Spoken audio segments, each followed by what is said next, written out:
yang sama-sama kita muliakan dan hormati guru kita, orang tua kita, Al-Alim wal-Alamah Al-Mukarram Habibana Habib Mahdi bin Hamid Al-Atos.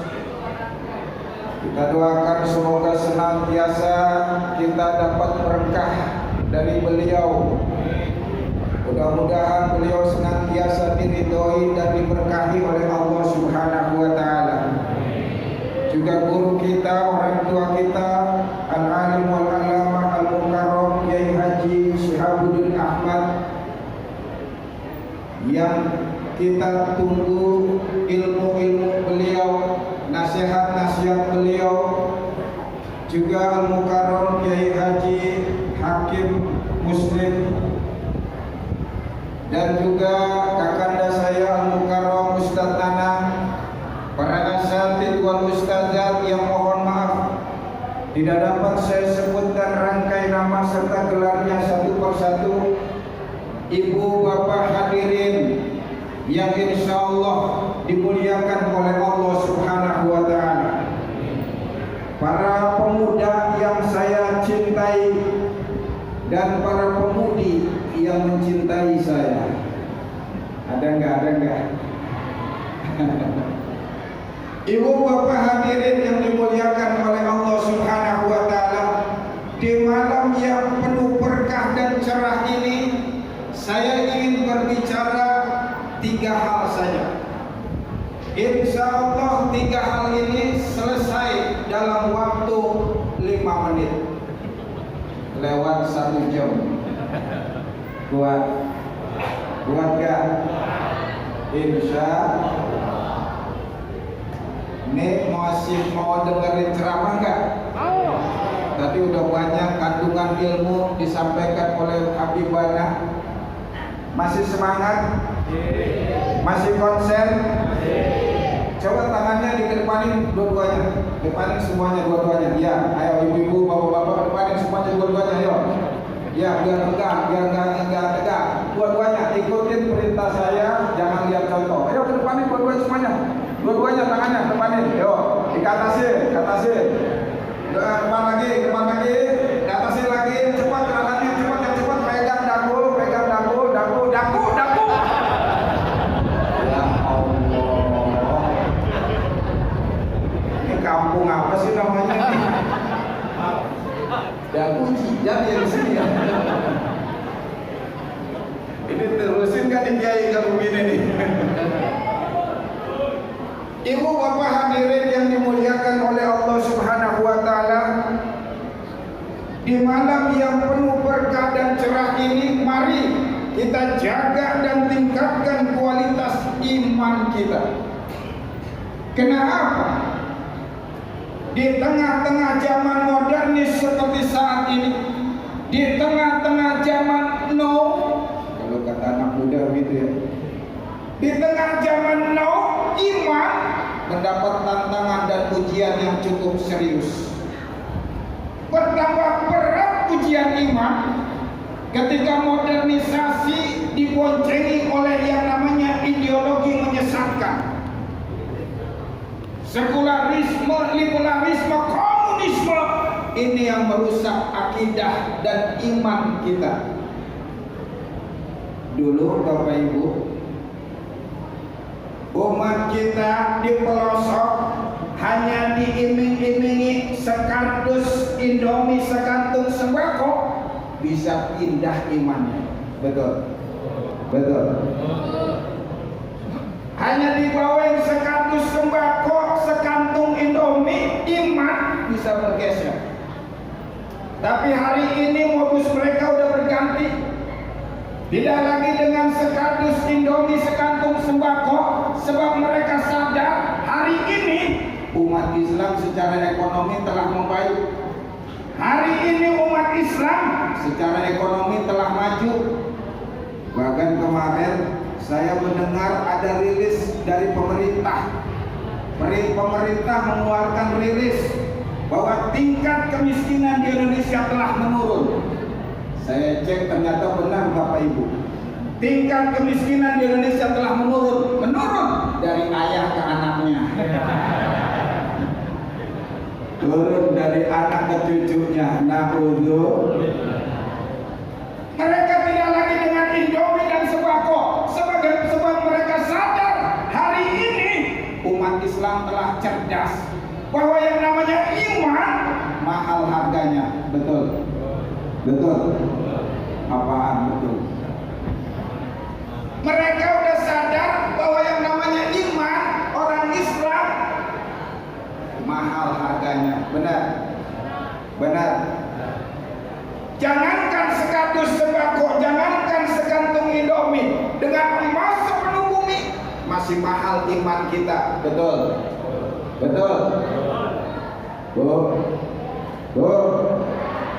Di sini ada yang ngaji pakai antingnya beratnya 10 kilo, ada nggak? Jalannya nyengser gini. Jangankan 10 kilo emas sepenuh bumi masih mahal iman kita. Betul. Jangankan iman, sehat aja mahal sehat. Betul nggak? Ada nggak yang mau saya kasih uang 100 juta? Matanya saya ambil dua-duanya mau. Jangankan iman, sehat aja mahal. Dulu ada artis pembawa acara dahsyat dirawat di rumah sakit Singapura setahun, menghabiskan uang 20 miliar. Untuk membeli kesehatan almarhum harus mengeluarkan uang 20 miliar. Ujungnya lewat juga. Coba Bapak Ibu bayangin kalau uang 20 miliar semuanya kita beliin kilo. Udah coba banjir di kampung, bener gak? Masya Allah. Maka jaga iman kita, jangan goyah walaupun selangkah. Insya Allah. Jaga iman kita, jangan bergeser walaupun 1 meter. Amin ya robbal. Repotnya lagi sekarang Bapak Ibu, generasi kita dibombardir dengan pemikiran-pemikiran yang menyesatkan. Ada yang punya prinsip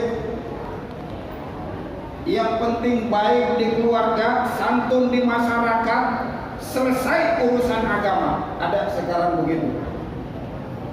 Agamanya yang penting damai. Nggak perlu sholat capek, nggak perlu puasa lapar, nggak perlu zakat miskin. Yang penting baik di keluarga, santun di masyarakat, selesai urusan agama. Dia nggak tahu bahwa syarat diterimanya amal harus punya iman. Setinggi gunung sekalipun kebajikannya, seluas samudra sekalipun amalnya, tapi kalau tidak punya iman sia-sia. Betul. Coba kalau nggak percaya lihat dalam surat Al-Baqarah ayat 264. Famathalu kamathali safwanin alaihi turabun fasabahu wabil fatarakahu soda. Orang yang berinfak, beramal soleh, tidak dilandasi dengan iman, seperti debu nempel di batu licin, lalu turun hujan deras, batu itu menjadi licin kembali. Amal orang sebanyak apapun nggak punya iman, nggak kaci kalau kata orang sini. Betul. Nggak sah. Kenapa? Nggak punya iman. La yaqdiruna ala syai'in mimma kasabu. Orang itu nggak dapat apa-apa dari hasil usahanya. Na'udzubillah. Masya Allah. Ada lagi yang punya prinsip, Pak, nggak penting berhijab. Buat apa berhijab kalau hati masih kotor? Buat apa berhijab kalau hati masih dengki? Buat apa berhijab kalau kelakuan belum benar? Hijabi hatimu dulu, baru kepalamu. Ada yang punya prinsip begitu sekarang, Bu? Kelihatannya benar, cuma menyesatkan. Kenapa? Hijab bagi perempuan wajib, kecuali bagi Bambang. Betul. Mau hati belum benar, mau kelakuan belum benar, yang harus berhijab. Sekali hijab tetap berhijab. Amin ya robbal. Kadang ada yang repot lagi nenek-nenek. Itu kadang-kadang udah nggak memperhatikan lagi auratnya. Ada di sini ada.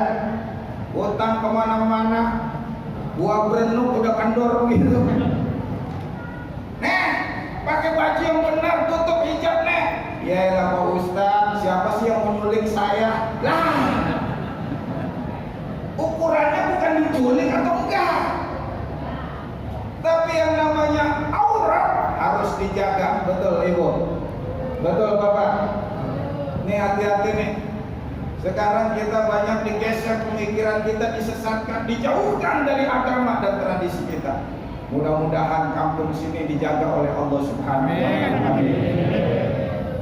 Repotnya Bapak Ibu sekalian, kalau naudzubillah sampai ada yang mati dalam keadaan tidak beriman, bukan hanya bangkrut di dunia tapi nyesel sengsara di akhirat. Meskipun dia punya harta yang melimpah. Al-Quran menggambarkan dalam surat Al-Imran ayat 91, Innal ladzina kafaru wa matu wa hum kuffar fala yuqbalu min ahadihim mil'ul ardh dhahaban wa lam yuftadabi.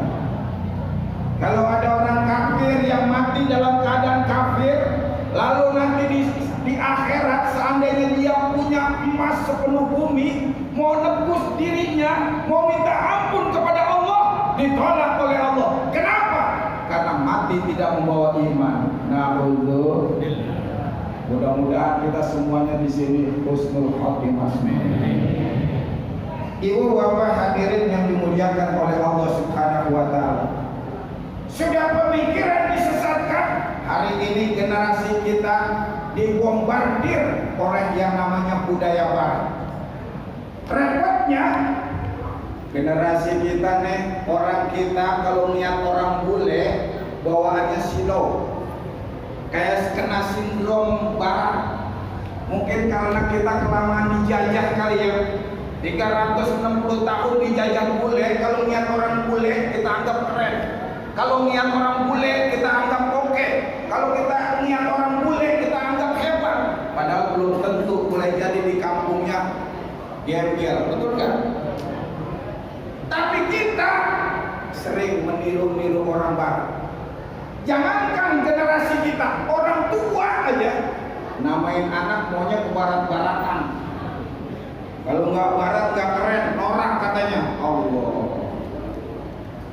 Saya punya tetangga orang Sukabumi, lahir anak laki-laki dinamain Justin Bieber. Saya bilang, Pak, namain anak jangan ke barat-baratan gitu lah. Ini bukan barat Pak Ustaz, itu Justin Bieber singkatan Pak Ustaz. Singkatan apa? Justin itu saya jajah, istri saya Titin, jajah sama Titin jadi Justin Pak Ustaz. Itu Bieber, bikinnya di Jember. Masya Allah. Walaupun Shakespeare pernah bilang, what is the meaning of the name? Gak pakai C, ngapalin sebulan itu. Apalah artinya sebuah nama?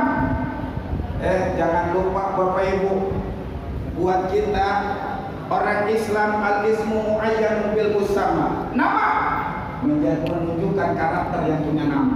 Nama menjadi doa bagi yang menyandang nama. Nama menjadi motivasi bagi yang punya nama. Jangan salah. Orang tua jangan kayak orang tua dulu, mohon maaf. Namain anak sembarangan. Di mana anak itu dilahirkan, di situ namanya diteng. Lahir di dapur, dinamain pangkeng tuan. Lahir di kebun, dinamain pongki. Pancul, apa aja udah sekenanya. Dulu ada di TV, itu diwawancarain. Nama itu macam-macam. Ya, ada nama kentong, ada kentong segala macam. Bahkan diwawancarain, didatengin, ada yang namanya setan segala. Terus setan diwawancarai oleh tipuan. Anda nggak malu punya nama setan ini? Ya sebetulnya malu. Nggak ada niat untuk ganti nama. Dulu pernah waktu 15 tahun yang lalu saya ganti nama, nggak mau nama setan. saya sakit 3 bulan. Begitu ganti nama setan lagi, sembuh. Emang dasar setan.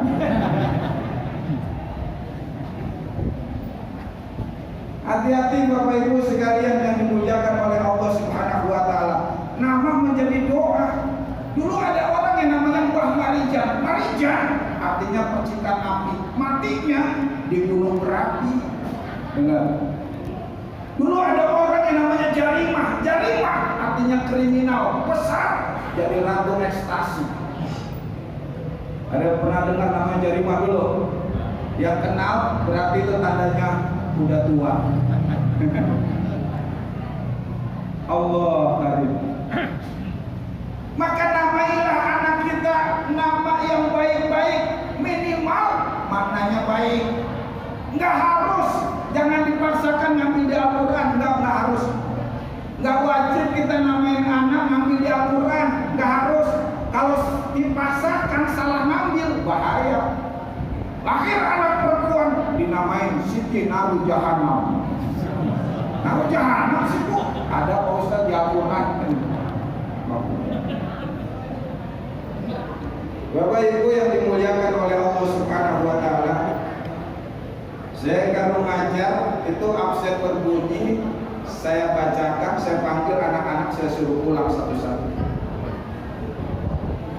Ahmad Apriyadi, saya Pak Ustaz, pulang sampai. Mardianto, saya Pak Ustaz, ya silakan pulang. Tono Sutonoem, saya Pak Ustaz, sini kamu. Ada apa Pak Ustaz? Ini nama kamu Tono Sutonoem? Iya Pak Ustaz. Bilangin ayah kamu ya, kalau udah Tono gak usah pakai Sutono, ini pemborosan namanya. Begitu Pak Ustaz. Iya, udah Pak Ustaz, udah sudah pulang. Begitu nyampe pintu saya panggil lagi, nah sini nak. Ada apa lagi sih Pak Ustaz? Ini benar nama kamu Tono Sutono M? Iya Pak Ustaz. M-nya apa? Mutono Pak Ustaz. Dan Tono juga. Mohon maaf ya Pak Tono ya, kalau ada persamaan nama dan karakter hanya flip belakang. Ibu bapak hadirin yang dimuliakan oleh Allah Subhanahu wa taala, dari nama orang bisa berubah pergaulan. Di pergaulan ini hati-hati nih, sering disusupi oleh yang namanya narkoba dan miras. Pabrik terbesar di Asia Tenggara narkoba adanya di Tangerang, di Indonesia. Supaya apa? Supaya rusak generasi kita, agar menjadi generasi teler.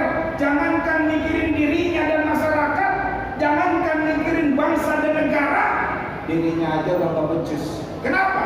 Karena rusak jati dirinya oleh namanya narkoba dan miras. Nah, mumpung di sini banyak anak muda yang luar biasa, saya juga diundang sama remajanya. Alhamdulillah.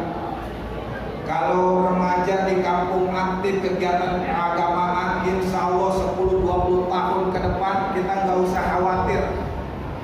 Yang kita khawatir kalau remajanya nggak aktif di masjid, 10-20 tahun ke depan bisa kosong masjid.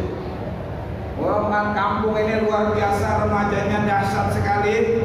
Maka izin Pak Guru, izin Habib, saya ingin berpesan kepada para pemudanya nih. Para pemuda, mana nih dari nyautnya? Para pemuda,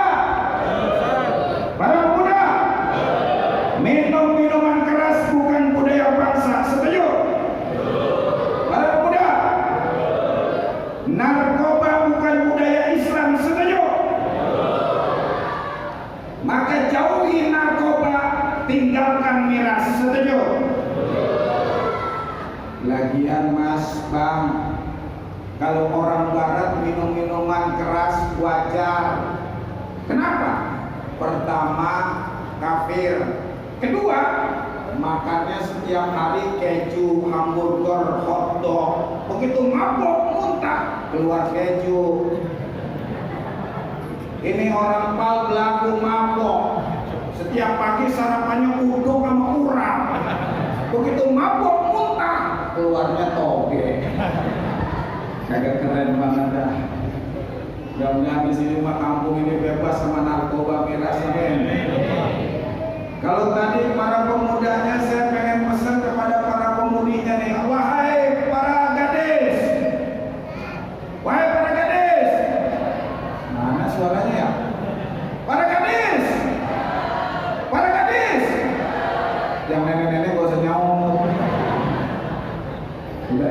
ayat dulu.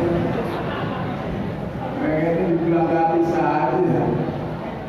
Para gadis boleh Anda tiru barat, tapi yang ditiru isinya bukan kulitnya. Silahkan Anda tiru barat, yang ditiru adalah disiplinnya, karakternya, bukan gaya hidupnya.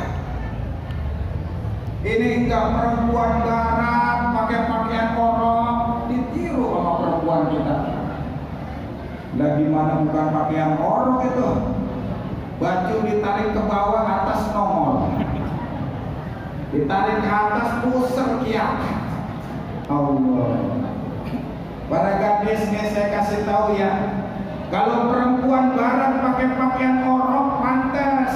Kenapa? Pertama kafir, kedua kulitnya rada mulus.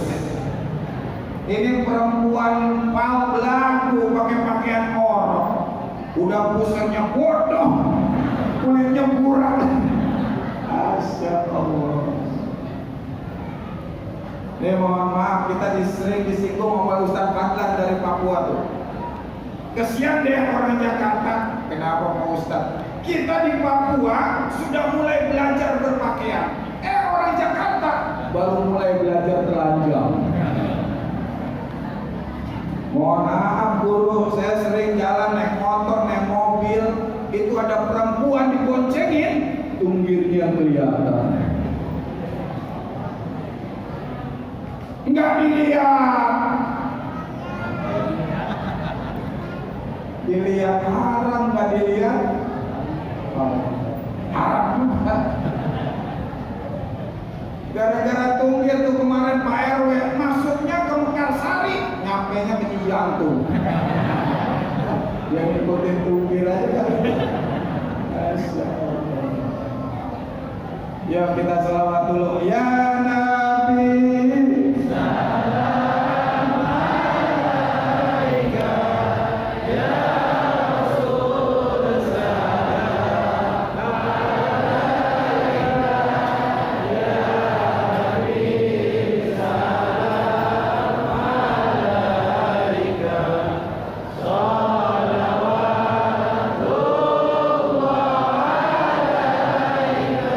Dua kali lagi, ya Nabi.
Wassalamualaikum warahmatullahi wabarakatuh.